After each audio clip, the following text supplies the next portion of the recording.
So the first question is a guy that is going to be leaving for the military soon, and he's been working on a website creating articles, it sounds like. He hasn't actually started a website, he's just been writing the articles for it. And so far he has 40 articles, and by the time he needs to leave, he should have up to 60 articles. So his question is, should he post his website with those articles before he leaves, or should he post them when he gets back 6 months later, because he won't be able to go online and check his website and see what's happening? And in my opinion, if I was him, I would go ahead and publish them before you leave. That way your website has time to rank, because as you probably know already, websites and articles take a long time to rank. So they usually take about 6 to 12 months to reach their maximum potential.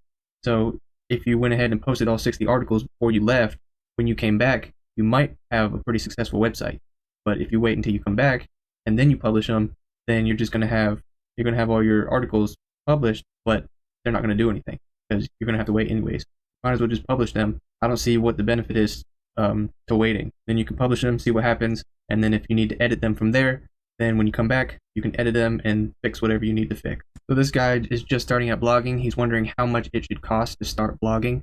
So when I started, I used Bluehost hosting. I got a really good discount, so I got 3 years for $200. However, you can go monthly, which I think it's like $10 a month. And I think they have a discount when you first start. You can get it for like $2 or $3 per month. And then other things you need the hosting.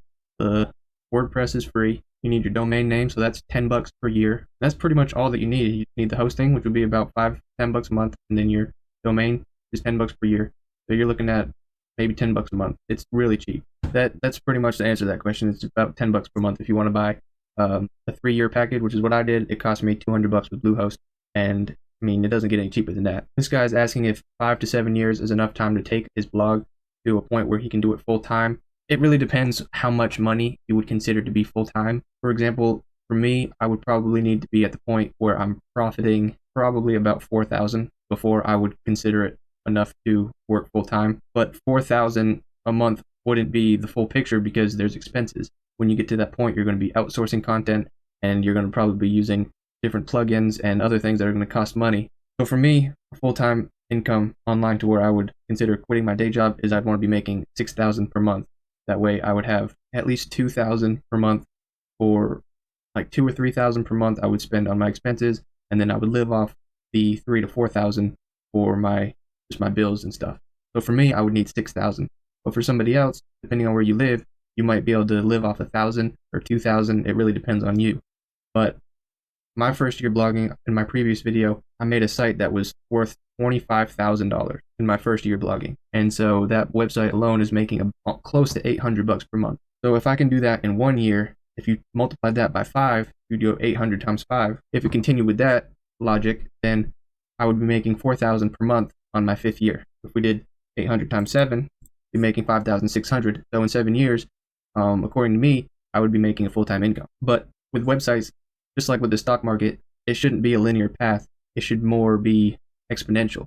So I make 800 this year, but maybe next year I'll be making over 2,000, and then the next year maybe I'll be making 4,000.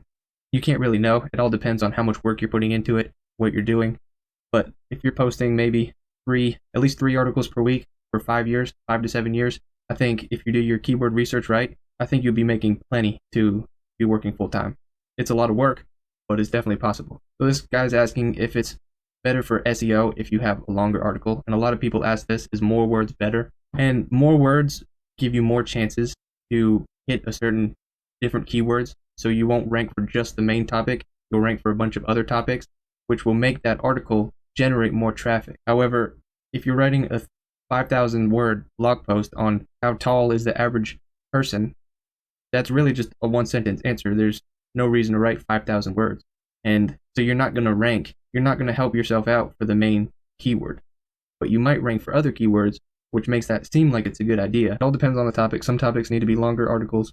Some topics just need to be short and to the point. And there's really no extra benefit other than possibly ranking for other keywords. But if you're trying to rank for other keywords, I think you should just make those different articles, and then you can interlink those. I think that actually has more of a benefit to you if you're interlinking articles than to just ramble on a different article about random topics that aren't even have to do with the article you're talking about. So basically just If it makes sense to make it long, make it long. If it makes sense to just be 500 words, then do 500 words. So this guy's asking if it's a good idea to try to create YouTube videos based on his blog articles. So he just started his blog about 10 days ago, and now he's thinking about doing a YouTube channel. Personally, if I was him, I would focus on a blog at first. YouTube is definitely a great place to bring in traffic, but if you're just starting blogging and figuring it out, it's going to make it a lot harder if you're trying to do multiple things at once. If you're trying to learn about YouTube and try to learn about blogging at the same time, you might get overwhelmed. So I would focus just on blogging for maybe the first year, 6 months, 6 to 8 months, a year, get that going. Then you can figure out which ones of your posts are ranking the best and bringing you the most traffic. And then you can make YouTube videos on your best blog posts, which will help bring in traffic to your videos. And then your videos can help bring in traffic to future articles.